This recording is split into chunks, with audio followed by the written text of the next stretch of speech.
అలానే చేసావు. ప్రభుత్వ ఉద్యోగులు ఒక హోమ్ గార్డ్ దగ్గర 20 కోట్లు ఉన్నాయి ఏసీబీ వాళ్ళు రైడ్ చేస్తే.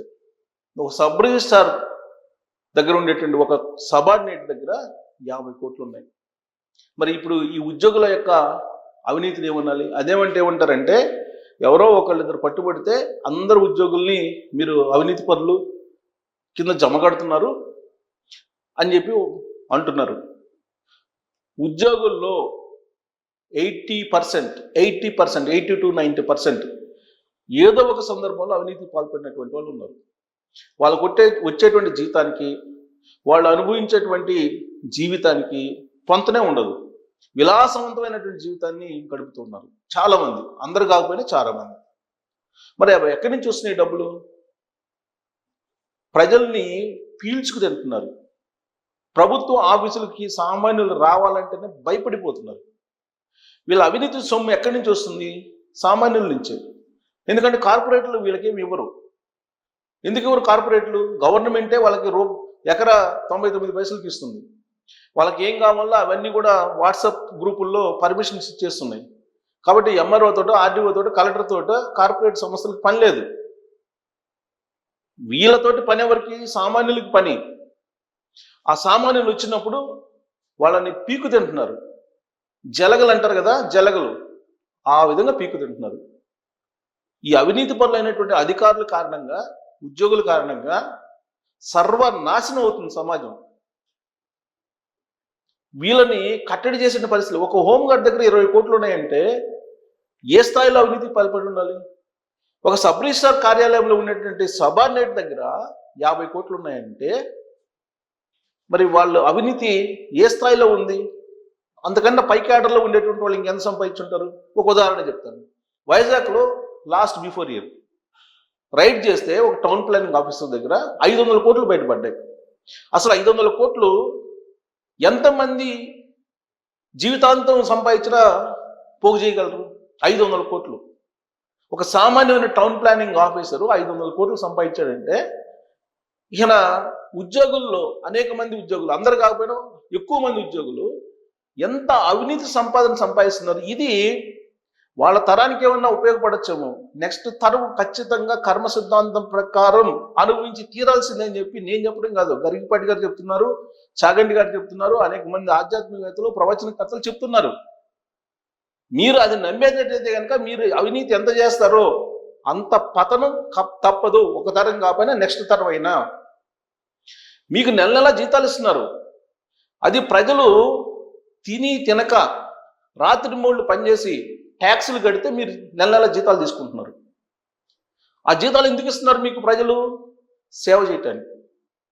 ఆ సేవ చేయడానికి మీరు అవినీతి పరంగా డబ్బులు తీసుకుంటున్నారు. ఇది ఇంతకన్నా దుర్మార్గం ఏమైనా ఉందా? ఇంతకన్నా దుర్మార్గమైనటువంటిది లేదు. వాస్తవంగా చాలామంది అంటుంటారు, నేనైతే ఆ మాట అనలేకపోతున్నాను కానీ వ్యభిచారంలో నిజాయితీ ఉంటుందని. కానీ ప్రజల దగ్గర నెల నెల జీతాలు తీసుకుంటూ అవినీతికి పాల్పడుతున్నటువంటి కొంతమంది ఉద్యోగుల్ని ఏమనాలి? ఈ అవినీతి పరులైన ఉద్యోగుల్ని ఏమనాలి? ప్రజలు తిరగబడే రోజు వస్తుందని చెప్పి నేను చాలాసార్లు చెప్పాను. కడుపు మండిన వాడి ఆలోచనలు డిఫరెంట్గా ఉంటాయి. కడుపు నిండినటువంటి వాళ్ళు అవినీతి పరులైన ఉద్యోగులు. వాళ్ళు 4 గోడల మధ్య ఉండి ఏసీల్లో కూర్చొని విలాసవంతమైన జీవితం గడుపుతూ కడుపు కాలేవాడి దగ్గర ట్యాక్సులు కట్టించుకొని మీ జీతాలు తీసుకుంటున్నారు. ఆ విషయాన్ని మీరు మర్చిపోకూడదు. ఎందుకనంటే సామాన్యమైనటువంటి కూలీ దగ్గర నుంచి పరోక్షమైనటువంటి పన్నులు కడుతున్నారు, ప్రత్యక్ష పన్నులు కట్టకపోయినప్పటికీ. ఈ విషయం తెలుసుకోవాలి. మీరు డబ్బులు పోగేసుకున్నాం, మనకేంట్లే లగ్జరీ లైఫ్ కలుపుదాం అని చెప్పి అనుకోవచ్చు మీరు. మీకు కాకపోతే మీ సంతానానికి, లేదా ఆ సంతానం ఇంకొక తరం అయినా ఖచ్చితంగా అది పడుతుందని చెప్పి ఆధ్యాత్మికతలు చెప్తున్నారు. 3 తరాలే మీరు ఎంత పోగు చేసినా 3 తరాలే ఉంటుందని చెప్పి ఆధ్యాత్మికతలు చెప్తున్నారు. మీరు పురాణాలు, శాస్త్రాలు వీటిని తిరిగేస్తే కనుక ఇది కనిపిస్తుందని చెప్పి ఆధ్యాత్మికతలు చెప్తున్నారు. మీరు ఎంత పోగు చేస్తే అంత అనుభవించాల్సిందే కర్మల్ని అని చెప్పి చెప్తున్నారు వాళ్ళు. అయినప్పటికీ ఈ చెవులో వదిలిపెట్టి సామాన్యుడు ఎవరైనా వస్తే వాళ్ళని పీకి తినేటువంటి పరిస్థితి ఏర్పడుతుందని అంటే ఇంతకన్నా దుర్మార్గం ఏమన్నా? అదేమంటే పొలిటికల్ లీడర్స్ తింటున్నారు కదా. ఎస్, పొలిటికల్ లీడర్స్ కూడా కొంతమంది తింటున్నారు. పొలిటికల్ లీడర్స్ ఒక ఎమ్మెల్యే 50 కోట్లు ఖర్చు పెట్టి ఎన్నికల్లో పార్టిసిపేట్ చేస్తున్నారంటే ఎంత అవినీతి పోగు చేసుకుని ఉండాలి. నిజమే అది. వాళ్ళు అవినీతి పాల్పడుతున్నారు కదా అని చెప్పేసి మీరు కూడా పాల్పడతారా? దొంగను పట్టుకుంటే గజ దొంగను పట్టుకోలేదు మీరు, మా దొంగలను ఎందుకు పట్టుకుంటారని చెప్పి మీరు వాదిస్తే చట్టాలు ఒప్పుకుంటాయా? టోటల్గా అవకాశం ఉన్నటువంటి వాళ్ళు అవకాశం వచ్చినట్టు దోచుకొని సమాజాన్ని టోటల్గా కుప్పగూలుస్తున్నారు, మొత్తం నేలమట్టం చేస్తున్నారు. ఇది ఎంతో దూరం ఉండదు. ఇవాళ కాకపోయినా కొన్ని రోజులకైనా, కొన్ని నెలలకైనా, కొన్ని సంవత్సరాలకైనా అనుభవించి తీరాల్సిందే. మీకు నెల నెలా జీతాలు ఇస్తున్నప్పుడు మీరు అవినీతికి పాల్పడాల్సిన అవసరం ఏంటి? ఒక హోంగార్డు 20 కోట్లు, ఒక సబార్డినేటు 50 కోట్లు. ఇంకా అసలు రైడ్ చేస్తే ఏసీబీ వాళ్ళు కనుక రైడ్ చేస్తే ఎంతమంది దగ్గర ఎన్ని కోట్లు బయటపడతాయో. మొత్తం సంపద అవినీతిపరమైనటువంటి ఉద్యోగుల దగ్గర, అలాగే అవినీతిపరమైన రాజకీయ నాయకుల దగ్గర ఉంది. పేదలు 90% కష్టపడుతుంటే 10% ఉన్నటువంటి పొలిటీషియన్స్, అలాగే ఉద్యోగులు, అవినీతిపరమైనటువంటి వాళ్ళు కొంతమంది పీక్కు తింటున్నారు, సమాజాన్ని నేలమట్టం చేస్తున్నారు. సో ఇప్పుడు వీళ్ళ సంగతి చూద్దాం. అసలు ఏంటి వీళ్ళు చీడ పురుగుల్లాగా ఎలా తయారయ్యారు? చేసేది హోంగార్డు ఉద్యోగం, అక్రమాస్తులు 20 కోట్లు. 15 ఏళ్ళుగా ఏసీబీలో విధులు, శాఖకు అందే అవినీతి సమాచారమే ఆదాయం అని. చూడండి, ఏసీబీలో హోంగార్డుగా జాయిన్ అయ్యాడు. హోంగార్డుగా ఉంటూ ఏం చేశాడు? ఏసీబీ వాళ్ళు ఎవరి మీద రైడ్ చేయబోతున్నారు అనేది తెలుసుకొని వాళ్ళకి ముందే సమాచారం ఇచ్చి వాళ్ళ దగ్గర నుంచి అమౌంట్ తీసుకోవటం ఇతను చేసినటువంటి డ్యూటీ. మరి ఇతను ఏమనాలి? సస్పెండ్ చేస్తారు అంతే. మళ్ళీ 6 నెలల తర్వాత జాబ్లో జాయిన్ అవుతాడు. వాళ్ళకి వెసులుబాటు ఉంది ఉద్యోగులకి. అందుకే దేశవ్యాప్తంగా అవినీతి వ్యతిరేక ఉద్యమం వస్తుంది. ఏదైతే ఉద్యోగులకు రక్షణ చట్టం ఉందో 311, దాన్ని రద్దు చేయాలని చెప్పి చాలామంది డిమాండ్ చేస్తున్నారు. ఇప్పుడు ఇంకా తెలుగు రాష్ట్రాలకు రాలాది ఆ ఉద్యమం. ఆల్రెడీ ఆ ఉద్యమం రావాలని చెప్పి రాహుల్ గాంధీ గారు కోరుకుంటున్నారు, ఇక్కడ కేటీఆర్ గారు కోరుకుంటున్నారు. జగన్మోహన్ రెడ్డి గారు కూడా క్లాస్ వార్ అన్నారు 2024 ఎన్నికలకు ముందు. ఎన్నికల్లో ప్రచారానికి మాత్రమే పరిమితమైంది అది. ఇప్పుడు మాట్లాడాలి ఆయన క్లాస్ వార్ గురించి. క్లాస్ వార్ అనేది 2024 ముందు మాట్లాడారు. క్లాస్ వార్ అనేది లేదు అని చెప్పి ఆయన్ని కింద కూర్చోబెట్టారు. ఈ క్లాస్ వార్ అనేది ఉంది, కాకపోతే దాన్ని లీడ్ చేసేది నిజాయితీ పనులు చేస్తే ఖచ్చితంగా క్లాస్ వార్ వస్తుంది. జగన్మోహన్ రెడ్డి గారి మీద కేసులు ఉన్నాయి కాబట్టి ఈ క్లాస్ వార్ ఆయన చెప్తే వెళ్ళా.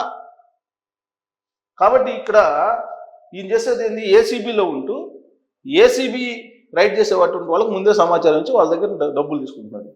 ఇక ఆఫీస్ సబార్డినేట్కు 50 కోట్ల ఆస్తులు. రేణిగుంట సబ్ రిజిస్టర్ కార్యాలయ ఉద్యోగి ఇళ్లలో ఏసీబీ సోదాలు చేస్తే 50 కోట్లు బయటపడ్డాయి. రేణిగుంట. ఇతను విజయనగరం జిల్లా. విజయనగరంలో ఈయన హోంగార్డుగా పనిచేశారు. ఒక హోంగార్డు, ఒక రిజిస్ట్రేషన్ ఆఫీసులో రేణిగుంట సబ్ రిజిస్టర్ కార్యాలయంలో సబార్డినేట్. వీళ్ళ ఆస్తులు ఇవి. ఇక మిగతా వాళ్ళ ఆస్తులు ఎలా ఉంటాయో మీరు ఊహించుకోండి. దాదాపు 20 కోట్లకు అక్రమాస్తులు పోగు చేశాడు హోంగార్డు. 15 ఏళ్ళుగా ఆయన సాగిస్తున్న అక్రమాలు ఇటీవల బయటపడటంతో ఏసీబీ అధికారులు ఆయన నివాసాలపై ఏకకాలంలో దాడులు నిర్వహించి అక్రమాస్తుల విలువలు సేకరించారు. ఒక హోంగార్డు 20 సంవత్సరాల నుంచి అవినీతికి పాల్పడుతుంటే మన వ్యవస్థలు ఐడెంటిఫై చేయలేకపోయాయి. చూడండి, నెట్టి శ్రీనివాసరావు అతని పేరు.